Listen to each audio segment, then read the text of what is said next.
So we are not going to be able to treat our wolves for heartworms. Yeah. Let me explain. All right. Welcome to the Wolf Saloon. You're going to hear some of them chattering out there as usual because when I come in here, it's to put the food together and feed everybody. So generally, they know what I'm doing in here. So let me give you the full story first, and then I'll explain. I was hit up to rescue 6 wolf dogs from California. Now, the situation was really bad. They had gotten into an altercation with another dog. People in the neighborhood were trying to shoot at them. The owner of them wasn't taking care of them, wasn't able to really do anything and control a family of 6 wolf dogs. Now, this whole pack is my biggest rescue ever because it's a full pack family of wolf dogs. It is the mom, dad, and the kids in all kind of a mixed up way, but I'll explain that too. So I got hit up by Apex that is down in California, and they do wolf and wolf dog rescues as well. And they did an offer they would do a fundraiser to help build a massive enclosure if I would take all of them. Now, when we started this, it was supposed to be that all of them would come spayed and neutered and shots, taken care of, everything, because it costs a lot of money to do this. And especially when it comes down to wolf dogs, even a spay and neuter at a vet, most vets won't even do it. It is much different than dogs. The process is the same, but the insurance sometimes, the threat that they feel because they can be aggressive, it can be dangerous to try and do this. So it's hard to do that in the first place. So needless to say, it costs a lot of money, regardless of how you go about it. There's no if, and, or but. Now, the whole situation that was happening down in California at this property, it was to a point where they were going to try and seize them. And a lot of times, if the seizure doesn't work out with getting these animals, they are euthanized. Back in the day, it used to be that they were just shot. Like, if you know any cops or sheriffs or anything, a lot of times it went down with, if they can't capture them, they have to kill them. Wildlife, lots of times it happens with that too. But that's kind of where the gray area started emerging with wolf dogs or wolf mixed animals, is that they had to find ways, now that rescues are around, to approach this and do it a little bit better. In some places still absolutely don't. Some states it's legal to go and hunt wolves and now run them over with snowmobiles, which is wild to me that we're still that barbaric in our ways about how we treat animals, and especially ones that help run the ecosystem that we have. But anyways, a lot of times it would be taken in a way that even if they captured them, then they'd euthanize them. So now that Apex, myself, a bunch of other great rescues out there that rescue these kind of animals exist, there are options. Now, it's flooded, it's oversaturated, there's way too much, breeders trying to sell them, people not understanding that they will eat your arm off if you do not care for them correctly. It's a whole cycle that's going on, just kind of like shelters and dogs and everything, but on a higher scale because they're so powerful and things can turn bad really quick. Of all 6, they end up getting them captured, but 2 of them had to be caught at the property, like under a house, and they had to be brought straight to me. They were not spayed or neutered. So that was our first obstacle that we got into. It also came to light that 3 out of the 6 were heartworm positive. If you don't know anything about heartworms, they're all bad. It's very hard on an animal. It is literally worms in the heart. They have to be taken care of rather quickly because it can progress and it'll kill the animal. That's the brass tacks of it. So 3 out of the 6 being heartworm positive, all of a sudden we're going to have thousands of dollars to have to put into it. And that's what leads us to not being able to have the treatment this week. But let me back it up a little bit more, give you more context to it, because I want to bring you guys into these relationships and each characteristic and the different animals, and really show you guys what it is to do what I do, sanctuary, rescue, continuous day-to-day, and just give you an insight to it. Maybe take you into the pens with a GoPro on and show you first person just really what it is. If you guys like this kind of content and you like this long form and seeing the animals and being involved like this, make sure, let me know in the comments, like, subscribe. That's what keeps us going. Now, the 2 that came up had to originally do a fundraiser it ended up that I found a vet around here that would actually take them, but it was going to be expensive and I had to drive a long ways to do it. Now, transporting them wasn't too bad. It was a little bit hot, but we kept it under control. Got there, they almost weren't going to do it because something had happened where they thought that they could handle these animals. I said, no, they are brand new wolf dogs. This was explained. I don't know what else you want me to tell you. So at the end of the day, they made me give them the sedative, which don't even know if that's legal. So we're going to keep the vet's name out of this. But I gave them, ended up getting it done, getting the sedative in. We got the spay and neuter done.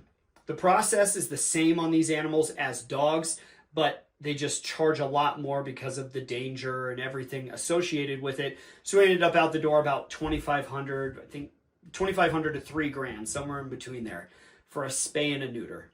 Now, when I got them back here to my sanctuary, I ended up having to split 3 and 3. It was going to make tending to the heartworms a little bit easier because it was already hard.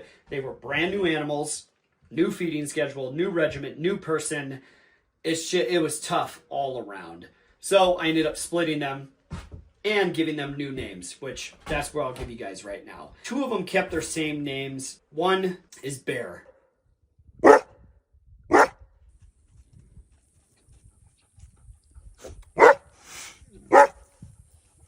Bear is the alpha. I don't care what anyone says. He runs the show with their pack. He is the dad of everybody. Now, he was very aggressive towards me, really hard to work with. He's still aggressive towards me, almost a year later. And it takes a long time with this. You got to be willing to put in the time if you want to work with these kind of animals. Now, Bear kept his name because he is just burly. He is a bear. He is the big man on campus.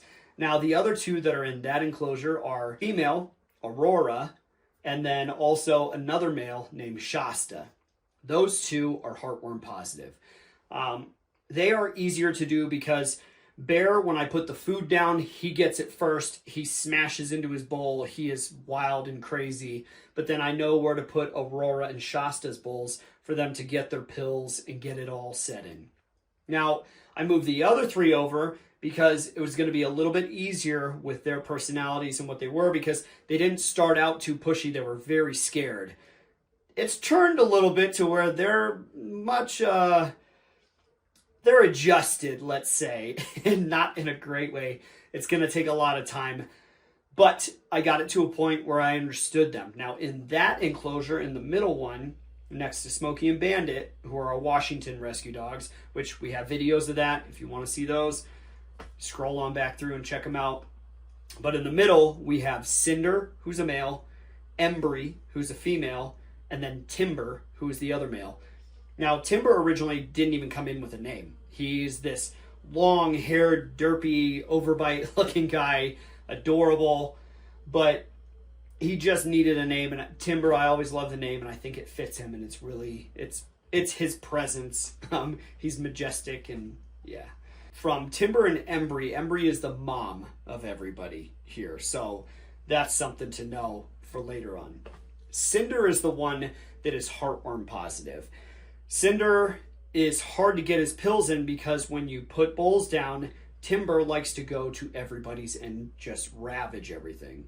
So I've worked out a system where I go in, set Timbers down, then get Cinder right to the middle, get the meat on top with his pill in it, get it so that he takes the pill before Timber comes and ravages everything, and then I put Embry on the far side, and it just works out. So I've got that handled for right now. Everybody's been getting their doxycycline, which you could do doxycycline for the remainder of their life and just, hang on by a thread like that. But like I said, feeding these animals is hard enough, and once I put them all back together as a pack, all those different personalities they've created are going to collide and give me even more problems. So I have to be ready and able to do that. And treating heartworms is the one thing that needs to be done.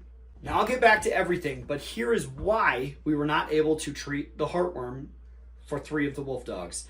The vet that I'm with, I love them. They are amazing. They come out and they help with stuff. When we needed to do stuff with them, they've helped with the pigs before.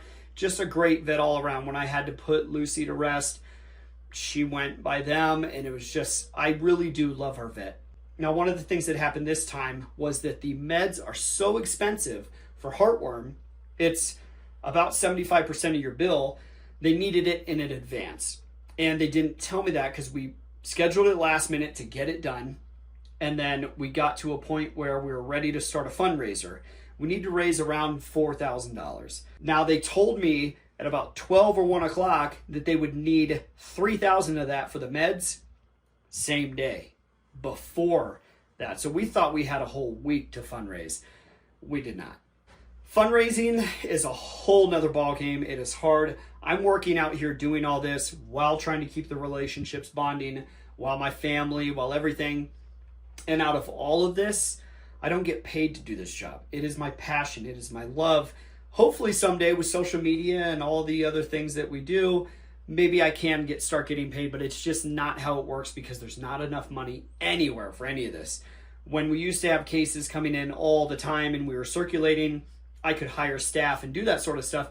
But if you've been watching this on the progress, I've had to stop and build everything up here from the ground up. So we lost a lot of support in that way. And that's a hard thing to do when I still do have a life that I have to care for. So I'm working at nighttime on companies. I am doing influencer stuff and all that. Like I said, hopefully it gets there. So that's what led to us not being able to do the heartworm appointment. Now we have scheduled it a full month out away, which I really wish we could have done before, but it just didn't work out with how their scheduling was. They're very busy for the summer. So we are officially a month out. We have some time to do it, but we are going to have to put some videos together and do all this sort of stuff to show you guys the whole process and what it was to bring these animals in and build this entire enclosure. So I'm going to start showing you guys videos of when I built the space, when we brought them in, the bonding process, all that. Hopefully you guys enjoy content like this and we'll keep coming back for it, because after this, we'll go over to the kangaroo, we'll go to the senior tiny homes, all the different things on this property that are going to make this the sanctuary that it is going to be, which is amazing. For now, it is time for me to feed everyone. The bulls are clanking. They are running around. They are ready for it. They know when I come in here, that's what time it is, which their diet right now consists of a couple pounds of meat. So each of them get a pound of meat a day mixed with our kibble that is the filler for this, but mostly it's raw meat.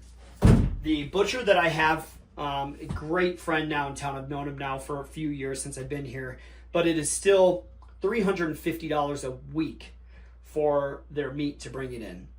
Do the math on that. I'm putting around $1,400 a month into wolf food alone just to keep them fed on that good plane that we're on, to keep their weight good, to keep them satisfied, and to keep everything going. So on top of all the other bills, getting that money in for butcher, that's quite a hefty tag to pay, but they have to have it. It makes them flourish. It makes them do so much better than just eating kibble or other processed stuff. So yeah, I got to get back to it, get them their meds, get them their food, then get back to work. So I'm going to start putting out some videos. If you guys like that stuff, like I said, subscribe. It's what helps us as we build this to get to a better place. And hopefully I can bring you guys along for all this so that we get loyalty there and you guys understand all the animals and you really want to be a part of this, because all of that stuff helps. Now, I appreciate you guys. Love you. I am out of here. Let's go save some more animals.